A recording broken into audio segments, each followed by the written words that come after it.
The massive crystalline dome of the Grand Concord Hall hummed with tension. Thousands of delegates from across the Galactic Union filled the seats, their bodies of various shapes, sizes, and evolutionary paths creating a living tapestry of cosmic diversity. Yet despite the visual differences, a singular mood permeated the chamber, unease, bordering on hostility. Ambassador Lyra Xylos adjusted her recording instruments with feather-like appendages that glowed softly in the cool light of the hall. As a Signian, her role as the keeper of the Eternal Archives gave her a privileged position to witness this emergency session. Her kind were known for their objectivity, their long lifespans allowing them to observe the rise and fall of civilizations with scholarly detachment. But today, even Lyra felt a ripple of concern disturb her usual composure. At the center of the hall stood Ambassador Evelyn Hayes, Earth's final representative on Citadel Prime. Her shoulders, draped in formal diplomatic attire bearing the insignia of the 100-plus autonomous cosmic nations of humanity, seemed to carry an impossible weight. For nearly 2 centuries, humans have been members of the Galactic Union, relative newcomers by the standards of a community that had maintained stable order for thousands of cycles. And for nearly that entire time, they have been trouble. The Council will now hear the formal petition from Hegemon Kthar of the KRYLL Empire, announced the moderator, a being of pure light and thought contained within an ornate mechanical shell. Kthar rose from his seat, scales gleaming under the light. The reptilian military leader commanded respect through fear more than admiration. His species held significant sway within the Security Council, and their militaristic culture had been instrumental in maintaining order across contested sectors. Esteemed representatives of the civilized galaxy, Kthar began, his translator rendering his harsh, clicking language into the standard communication protocol. I stand before you today to invoke Emergency Clause 7 of our founding charter, the Purge of Hazard. A wave of murmurs swept through the hall. Lyra's feathers quivered slightly. Emergency Clause 7 had been invoked only twice in the Galactic Union's long history. For 2 centuries, continued Kthar, we have endured the presence of humans among us. We have watched them bring their internal conflicts into our space, their deep political divisions, their alarming rate of weapons development, while their social structures fail to evolve at a commensurate pace. On the massive holographic displays surrounding the hall, images appeared, a diplomatic incident where human factions had clashed on a neutral trade world, the accidental activation of a dormant precursor artifact by human researchers that had decimated a small moon, economic chaos after a human investment scheme collapsed, taking several smaller species' financial systems with it. But now, Kthar's voice grew louder. They have crossed the final threshold of tolerance. The incident in the Vega Proximus sector proves that humanity is not merely troublesome, but actively dangerous to the stability we have maintained for millennia. The displays shifted to show the aftermath of what humans would have called an industrial accident, but what the rest of the galaxy viewed as catastrophic negligence. A human corporation had been mining rare minerals using experimental technology. The resulting gravitational anomaly had torn apart a small world and disrupted shipping lanes for 12 parsecs in every direction. I formally propose, Kthar concluded, that Earth and all human-controlled territories be removed from the Galactic Union, that the solar system be isolated and contained under Clause 7 protocols. The human problem must be resolved before it becomes a human catastrophe for us all. Ambassador Hayes stepped forward, her face a mask of diplomatic restraint despite the hostility radiating from many delegates. The incident at Vega Proxima was a tragedy, she began, voice steady despite the weight bearing down upon her. And humanity accepts its responsibility. But the actions of one corporation, already condemned by Earth's united governments, should not condemn an entire species. A Valerian senator, Valerius, rose from his seat. His species was known for their moderate stance and philosophical outlook. Perhaps isolation is too extreme, he offered. Additional oversight, restrictions on human expansion and technology development. We have tried restrictions. Thar interrupted. We have tried oversight.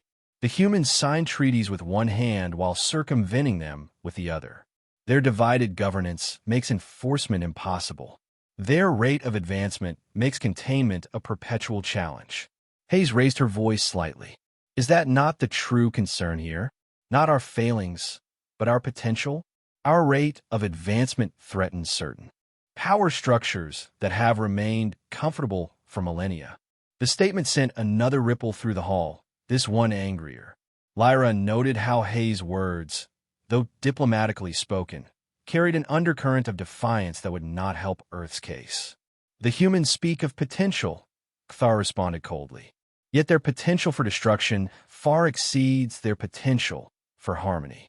They have been members for 2 centuries, yet still behave like quarrelsome children unwilling to integrate into the greater whole. As the debate continued, Lyra observed the faces and postures of the delegates.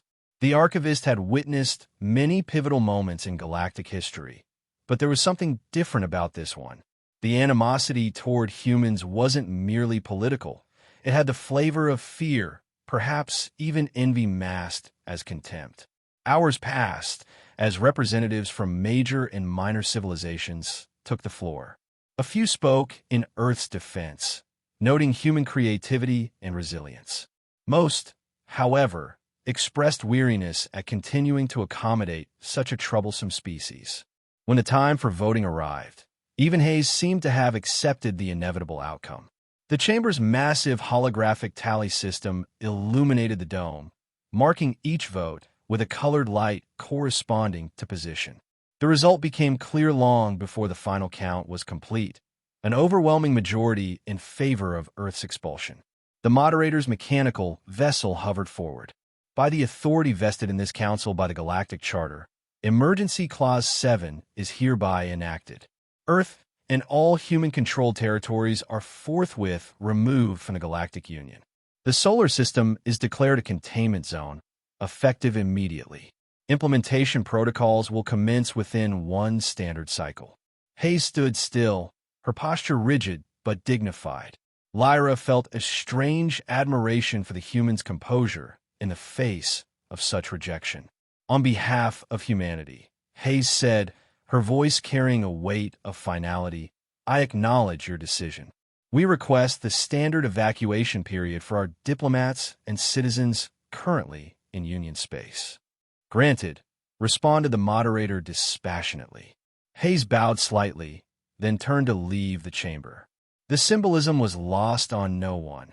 The last human representative walking away from the seat of galactic governance.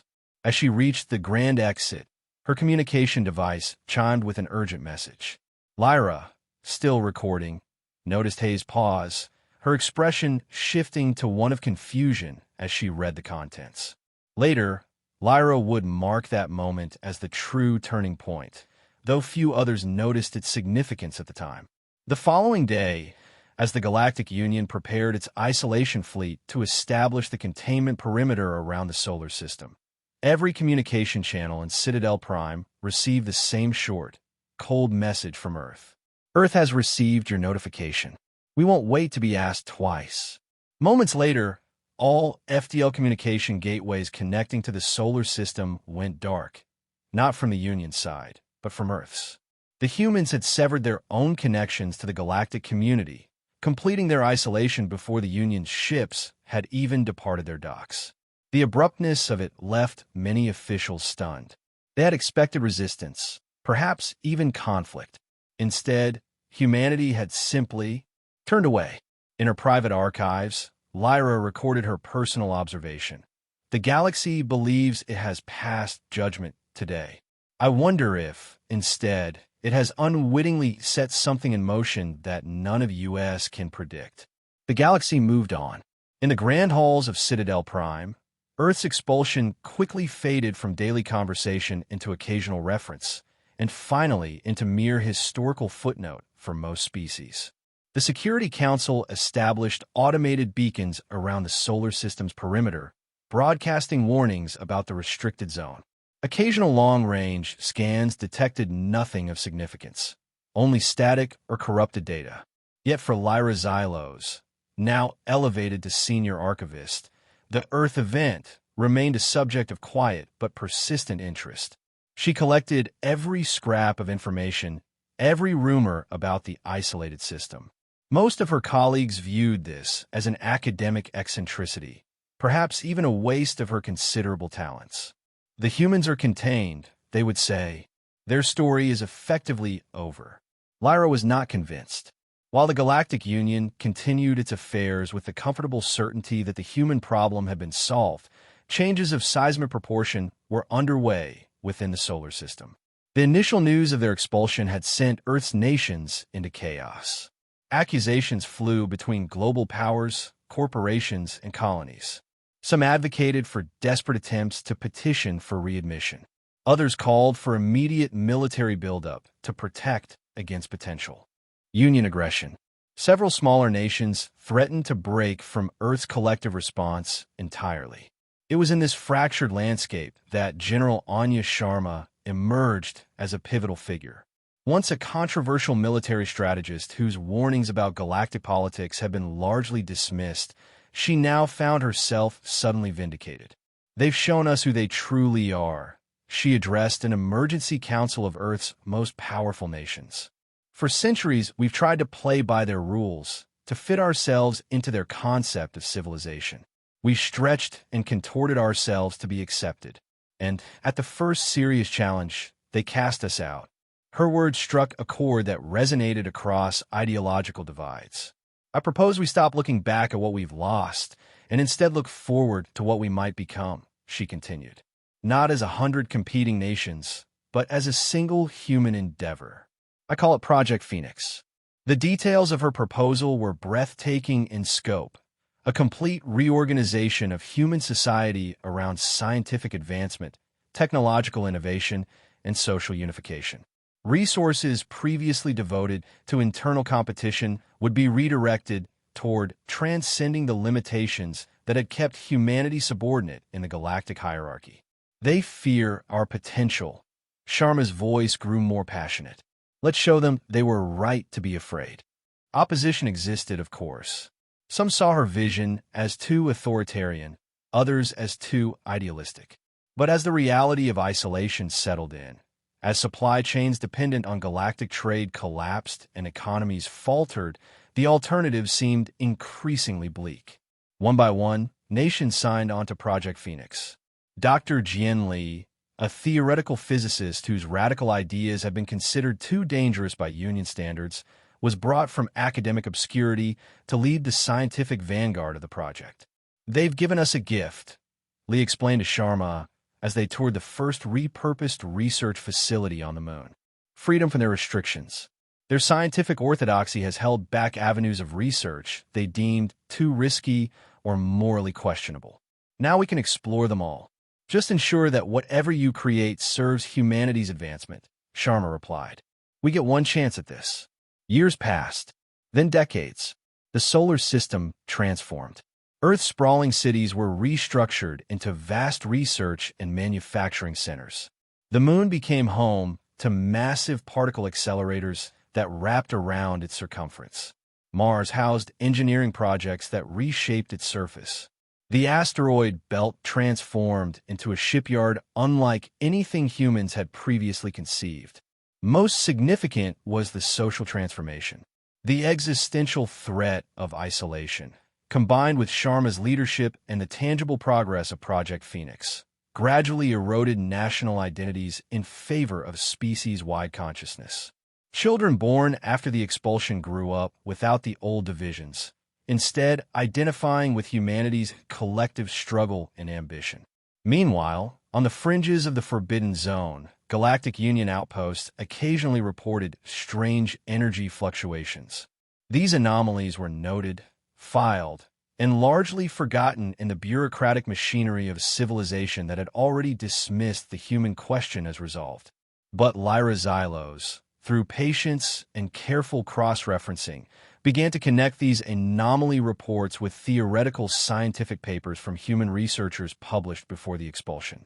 Papers that had proposed radical approaches to vacuum energy extraction and space-time manipulation, ideas that have been rejected by the mainstream Union scientific community as impractical or potentially destabilizing. Could they be achieving what we deemed impossible? She wondered in her private records. Or are these merely echoes of a civilization in its death throes? Her question would soon be answered. 73 years after Earth's expulsion, a clear, deliberate signal pulsed outward from the solar system. It was brief, cryptic, and detectable only to those few who were still monitoring the Forbidden Zone. The signal appeared to test the perimeter monitoring systems, measuring their sensitivity and response patterns. When Lyra brought this information to certain members of the Scientific Council, she was met with polite disinterest. Probably automated systems triggering randomly as they decay, one senior administrator suggested. The humans lack the resources to maintain their infrastructure after so long in isolation. Lyra's feathers quivered in disagreement, but she kept her concerns to herself. Instead, she expanded her monitoring network, quietly recruiting younger, more curious minds for various species to help her watch for further signals. It didn't need to wait long. Unusual objects began appearing at the edges of Union space near the solar system exclusion zone, objects that moved with impossible velocities and trajectories before vanishing. Trade vessels reported being scanned by strange energy patterns. Smaller outposts experienced brief, inexplicable space-time distortions in their vicinity. Each incident was too minor to trigger wider concern, especially when reported individually to different bureaucratic departments. Only Lyra, with her comprehensive approach to information gathering, could see the pattern forming. Then came the silence from Research Outpost Sigma 9. Located on a dwarf planet in an unremarkable star system relatively close to the solar exclusion zone, Sigma 9 had been conducting routine astronomical observations when it suddenly ceased all communications. Its final fragmented transmission mentioned a massive artificial structure and deliberate space-time event before cutting out completely. Using her authority as senior archivist, Lyra obtained the final sensor readings from the outpost. The data was corrupted, the images blurry and distorted, but unmistakably showed something enormous moving through space, something that matched no known design in the Union database. This evidence could not be ignored. Lyra presented her findings to a closed session of the Security Council, including the redoubtable Cthar II, who had succeeded his father as hegemon of the KRYL Empire and maintained his predecessor's hardline stance toward potential threats. Distinguished council members, Lyra began, her normally gentle voice firm with urgency. I believe we are witnessing the preliminary signs of human reemergence into the wider galaxy. These signals, anomalies, and now this disturbing final transmission from Outpost Sigma 9 suggest organized, advanced activity originating from the solar system. Cthar II scales flushed with color, a sign of agitation in his species. Impossible. The containment protocols are absolute. No human vessel could penetrate them without our knowledge. With respect, hegemon, Lyra responded, we are assuming they still use vessels and technologies as we understand them. The final transmission from Sigma 9 suggests something far more advanced. After hours of heated debate, the evidence proved too concerning to dismiss. The Security Council authorized the deployment of a substantial reconnaissance fleet, under Admiral Theron's command, to approach the solar exclusion zone and assess the situation. Theron, like his fellow KRYL, was militaristic but more measured than Cthar II, a strategist rather than a warrior by nature. Maintain a safe distance were the Council's final instructions. Observe only. Under no circumstances breach the exclusion zone without direct authorization. As the fleet prepared for departure, Lyra had a private audience with Admiral Theron. I sense you have concerns beyond what you expressed to the Council. Archivist, Theron said, his reptilian features difficult for most species to read, but Lyra had centuries of experience with the KRYL. I believe, she said carefully, that we may be approaching a fundamental shift in the power balance of our galaxy. Whatever humanity has become during their isolation, I suspect it is something beyond our current understanding.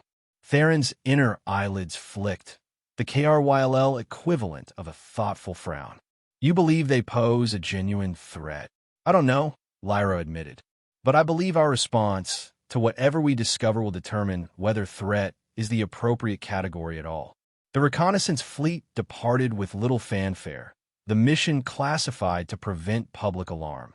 Back on Citadel Prime, Lyra established a direct communication link to the fleet flagship, giving her real-time access to their findings. For the first 3 days of the approach, nothing unusual occurred. The fleet maintained position at the designated safety perimeter, running passive scans that revealed little beyond the expected, elevated background energy readings consistent with an industrialized star system, but nothing that suggested activity beyond the solar system's boundaries. Then, on the 4th day, everything changed. Admiral Theron was on the bridge of his flagship when a sensor officer reported a space-time anomaly directly ahead. The view screens showed empty space one moment. The next, something impossible materialized. It wasn't a fleet of warships, as many had feared. It was a single structure, vast beyond comprehension, complex beyond analysis.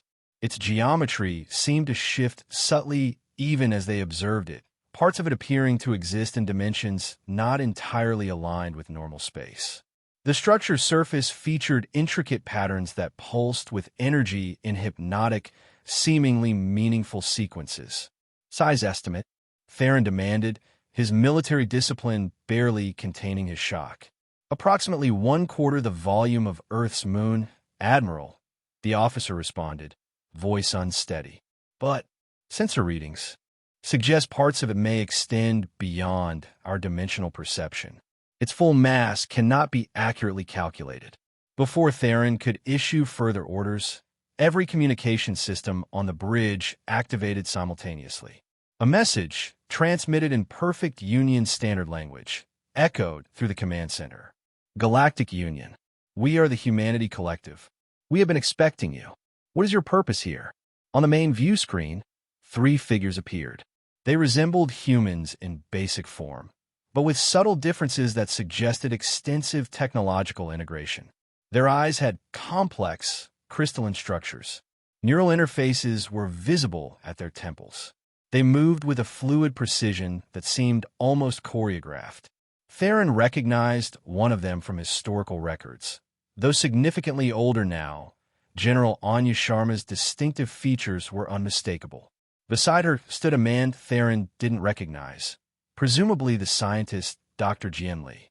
The third figure was more ambiguous, their features suggesting they might represent some kind of collective consciousness rather than a single individual.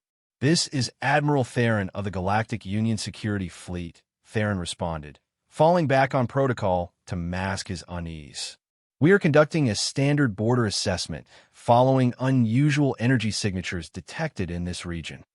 A diplomatic way of saying you've come to spy on us, Sharma replied, her voice carrying the weight of decades of purpose. After 73 years of silence, the Union finally grows curious about what became of the troublesome humans. We mean no hostility, Theron said carefully. Our mission is observational only. Then observe, said the third figure, their voice carrying strange harmonic undertones. We will facilitate your understanding. What followed was what Theron would later describe in his report as a demonstration of technologies beyond our current theoretical framework. The massive structure, which the humans called the Nexus, projected energy fields that temporarily disabled weapons and propulsion systems on several Union vessels without causing any damage. A small asteroid from the Kuiper Belt was instantaneously relocated to appear alongside the fleet, then returned to its original position with perfect precision. Most disturbingly, a window into what appeared to be another dimensional plane briefly opened, revealing energies and principles that defied conventional physics. Throughout the demonstration, Sharma explained, the Humanity Collective is not the divided, squabbling species you expelled. The Great Restructuring has unified us, not through force, but through shared purpose. We have directed our full evolutionary and technological potential toward advancement. What you're witnessing, Dr. Lee added, represents only a fraction of what we've achieved. The Union scientific orthodoxy claimed these principles were impossible or too dangerous to explore. In isolation, we proved otherwise. Admiral Theron, to his credit, maintained his composure. "What are your intentions toward the Galactic Union?" he asked directly. "A pertinent question," Sharma replied. "We have no desire to rejoin your union under its current structure. Instead, we intend to expand beyond the solar system to pursue our own development and exploration goals. We propose a non-interference and conditional scientific cooperation treaty.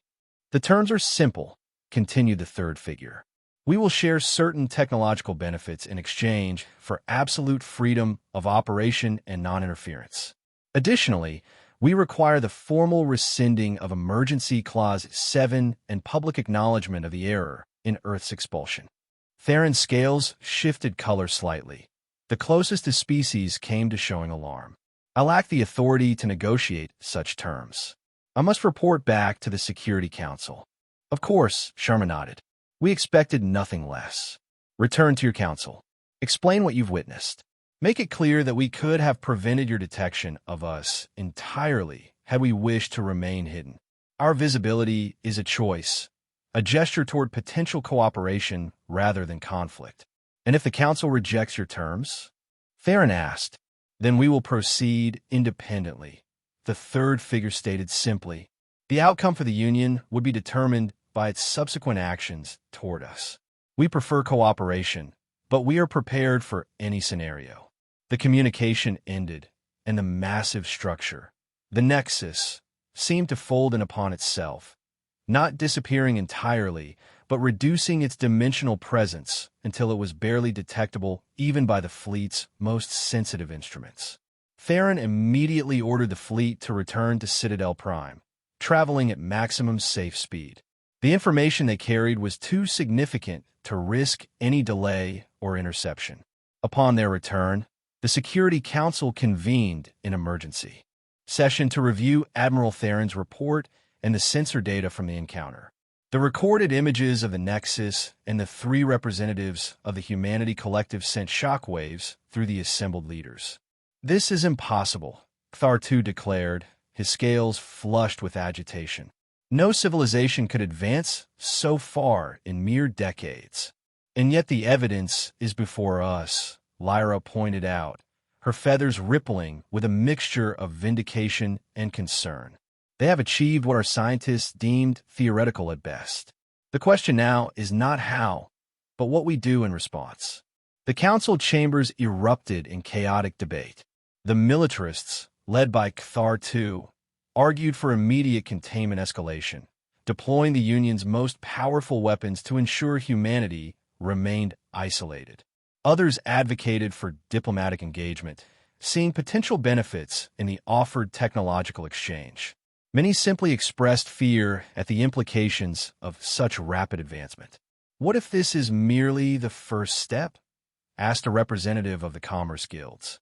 "If they've achieved this much in 70 years, what will they become in another 70?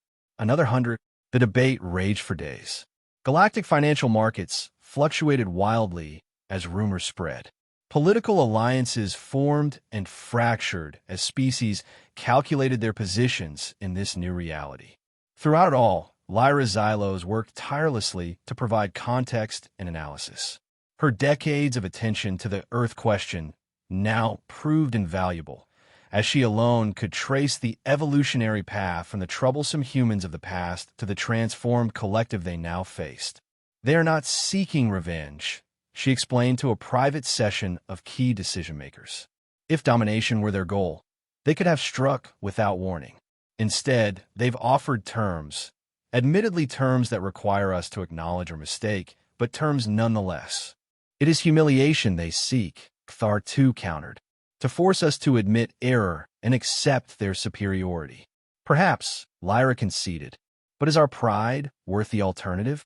We lack the capability to contain them by force. That much is clear from Admiral Theron's report.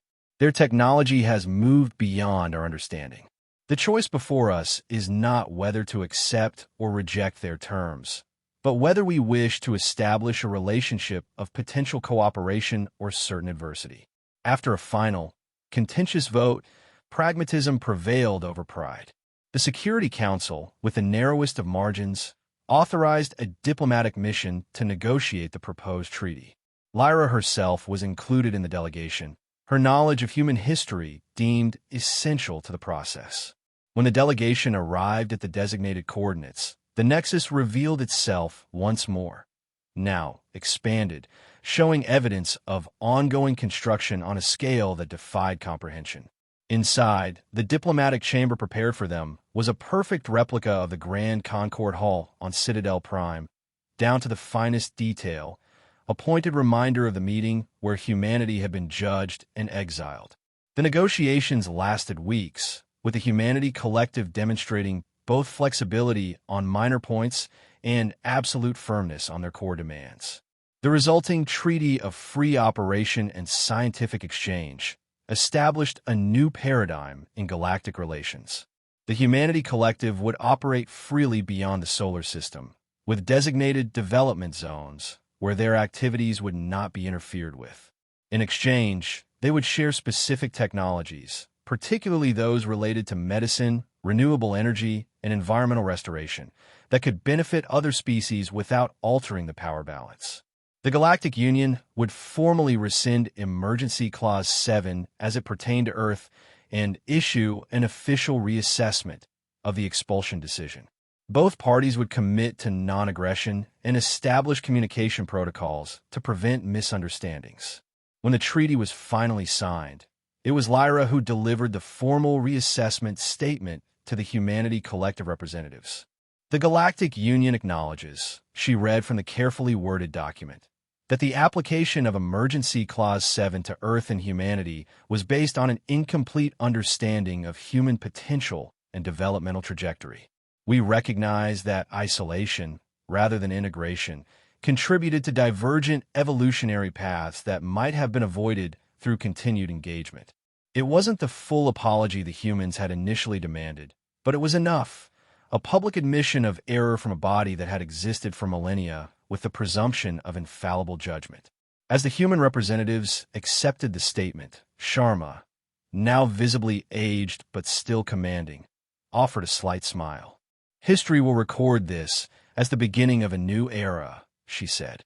"Not one of human dominance or union decline, but of parallel advancement.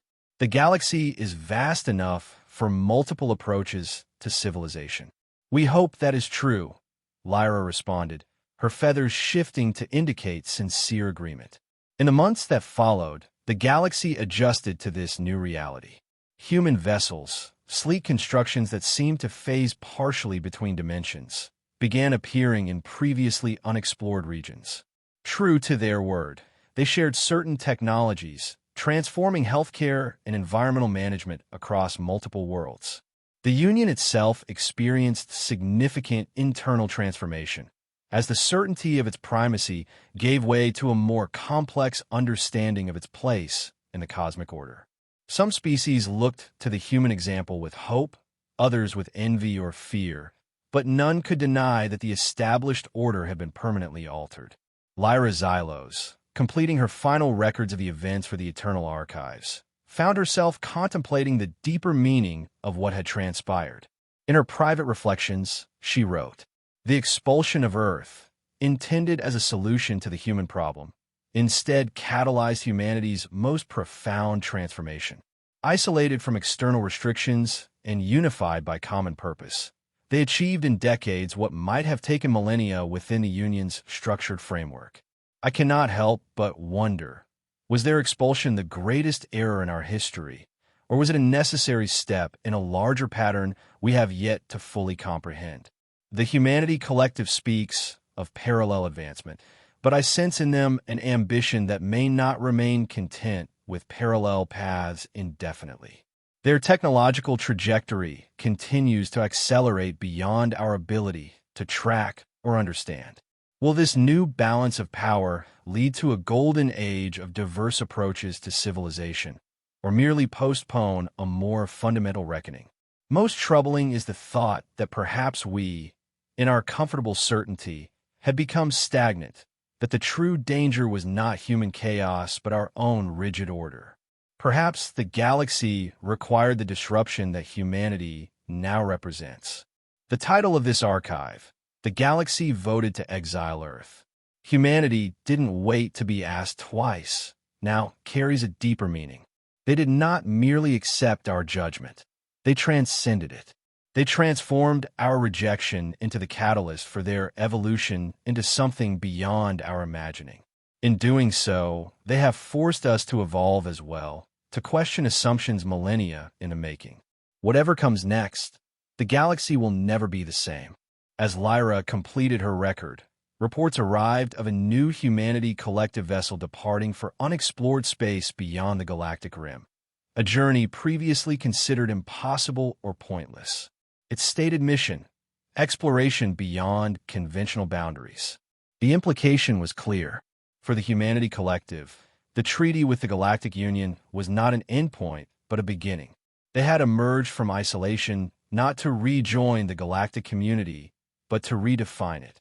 The judgment passed upon them had become the foundation for a power that now extended a hand in peace, but from a position of undeniable strength. The galaxy had indeed voted to exile Earth. Humanity hadn't waited to be asked twice. Instead, they had returned on their own terms, transformed beyond recognition, ready to reshape the cosmos according to a vision born in the crucible of rejection and forged through unity of purpose. And the galaxy, whether it wished to or not, would have to adapt to this new reality.